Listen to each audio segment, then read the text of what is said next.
ಈಗ ಇಂದಿನ ಪತ್ರಿಕೆಗಳ ಇಣುಕು ನೋಟ.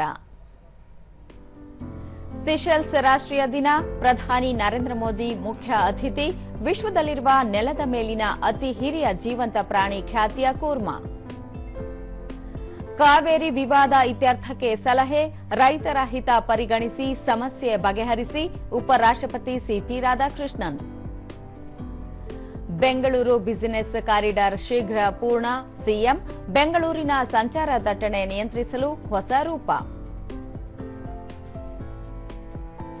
ಹೈಡ್ರೋಜನ್ ರೈಲು ಸಂಚಾರಕ್ಕೆ ಅನುಮತಿ, 10 ಬೋಗಿಗಳ ರೈಲು ಜಿಂದ್ ಸೋನಿಪತ್ ಮಾರ್ಗದಲ್ಲಿ ಸಂಚಾರ.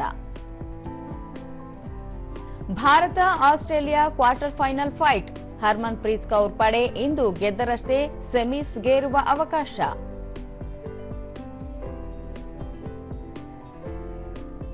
ಇವು ಇಂದಿನ ಪತ್ರಿಕೆಗಳ ಪ್ರಮುಖ ಸುದ್ದಿ. ಉಳಿದಂತೆ ನಗರದ ಮೊದಲ ಟನಲ್ ರಸ್ತೆ ಕಾಮಗಾರಿಗೆ ಇಂದು ಸಿಎಂ ಶಂಕುಸ್ಥಾಪನೆ.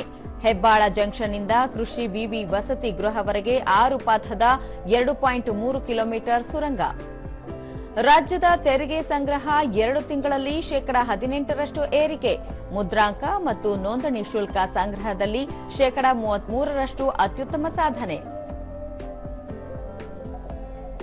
ರೈತ ಸಂತೆ, ಕೃಷಿ ವೈವಿಧ್ಯ ಅನಾವರಣ.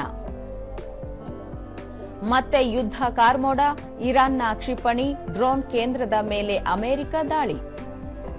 ಫಿಫಾ ವಿಶ್ವಕಪ್, ಡೆಂಬೆಲೆ ವೇಗದ ಹ್ಯಾಟ್ರಿಕ್, ನಾರ್ವೆ ವಿರುದ್ಧ ಫ್ರಾನ್ಸ್ ತಂಡಕ್ಕೆ 4-1 ಅಂತರದ ಜಯ.